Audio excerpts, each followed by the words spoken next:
आज की कक्षा में हम द्विपदों का गुणा सीखेंगे। यह प्रश्न प्रश्नावली 9.4 अध्याय 9 कक्षा 8 गणित का है। इस प्रश्न को हल करने के साथ ही आपका आज की कक्षा में स्वागत है। आइए द्विपदों का गुणा शुरू करते हैं। तो प्रश्न का पहला भाग, यहाँ हमने दोनों दिए गए द्विपदों को परस्पर गुणा करना है।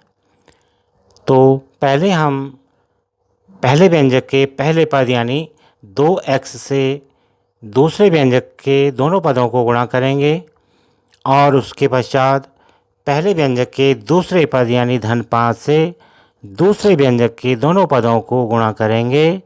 इस तरह से हम लिख सकते हैं, पहला पद गुणा गया दूसरा व्यंजक यानी 4x - 3 धन 5 यानी पहले व्यंजक का दूसरा पद गुणा गया दूसरा द्विपद या व्यंजक 4x - 3। आगे 2x गुणा गया 4x और धन ऋण का ऋण, पहले चिन्हों का गुणा करेंगे। 2x का चिन्ह धन है जबकि 3 का चिन्ह ऋण है, तो धन ऋण का ऋण 2x गुणा 3 और ऐसा ही आगे भी करेंगे। धन 5 का गुणा धन 4x से, तो धन धन का धन 5 गुणा 4x, अब धन ऋण का ऋण और 5 गुणा 3। अगले स्टेप में 2 का गुणा 4 से यानी 8 और x का गुणा x से यानी x का वर्ग। आपको जानकारी होगी कि x गुणा x बराबर हम x की 1 घात धन 1 घात लिखते हैं या x की 2 घात लिखते हैं, जिसे हम x का वर्ग कहते हैं। तो इसी तरह से यहाँ x गुणा x बराबर x का वर्ग हमने लिख दिया है। और आगे ऋण का ऋण 2 गुणा 3 यानी 6x और आगे धन 5 गुणा 4 यानी 20x ऋण 5 गुणे 3 यानी 15। यहाँ 8x का वर्ग ऋण 6x धन 20x ऋण 15 है। ऋण 6x धन 20x को जोड़ने पर 20x से 6x कम हो जाएंगे, क्योंकि ये दोनों पद समान हैं लेकिन विजातीय हैं। 20x का चिन्ह धन तथा 6x का चिन्ह ऋण है, तो इन दोनों का कैलकुलेशन 14x शेष बचेगा। यानी हम इसे लिख पाएंगे 8x का वर्ग धन 14x ऋण 15। हमेशा चिन्ह बड़े का आता है, बड़ा यहाँ 20x है, तो 20x का चिन्ह धन है तो यहाँ पर हमने धन ले लिया है। अतः इन दो द्विपदों का गुणनफल 8x का वर्ग धन 14x ऋण 15 होगा। प्रश्न संख्या 1 के पहले भाग की तरह तीसरे भाग को भी हल करेंगे।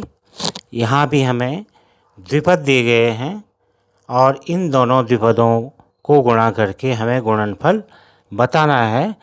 तो पिछले भाग की ही भांति हम यहाँ 2.5 L से दूसरे व्यंजक के दोनों पदों को गुणा करेंगे और उसके पश्चात ऋण 0.5 M से भी दूसरे व्यंजक के दोनों पदों को गुणा करेंगे।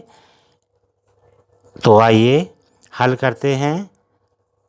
2.5 L पहला पद गुणा गया दूसरा व्यंजक या दूसरा द्विपद 2.5 L धन 0.5 M।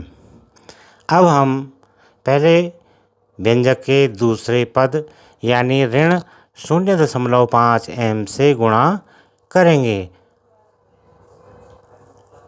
ऋण 0.5 m गुणा दूसरा व्यंजक या दूसरा द्विपद 2.5 L धन 0.5 m।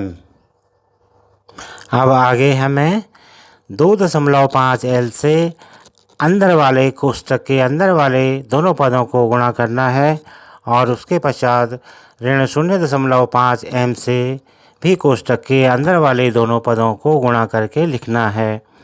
अतः 2.5 L गुणा 2.5 L धन धन का धन 2.5 L गुणा 0.5 m। और ऐसा ही हम यहाँ भी करेंगे। ऋण धन का ऋण 0.5 m गुणा 2.5 L ऋण धन का ऋण 0.5 m गुणा 0.5 m। इस तरह से अब आगे 2.5 को 2.5 से गुणा करेंगे तो इनका गुणनफल आता है 6.25 और L को L से गुणा करके L की 2 घात गुणनफल आता है। आगे धन का धन 2.5 को हम 0.5 से गुणा करेंगे तो गुणनफल आएगा 1.25 और L गुणा M यानी LM। आगे ऋण का ऋण 0.5 का गुणा 2.5 से करने पर 1.25 और M गुणा L यानी ML। आगे ऋण 0.5 का गुणा 0.5 से करेंगे तो ये आएगा 0.25 M गुणा M यानी M का वर्ग। और आगे यहाँ 6.25 L का वर्ग धन 1.25 LM ऋण 1.25 ML ऋण 0.25 M का वर्ग है, जहाँ 1.25 LM और ऋण 1.25 ML समान पद हैं लेकिन विजातीय हैं। एक का चिन्ह ऋण है तो एक का चिन्ह धन है, तो ये दोनों पद हमारे समान लेकिन विजातीय, दोनों कैंसिल हो जाते हैं और हमारे पास 6.25 L का वर्ग ऋण 0.25 M का वर्ग के रूप में गुणनफल शेष रह जाता है।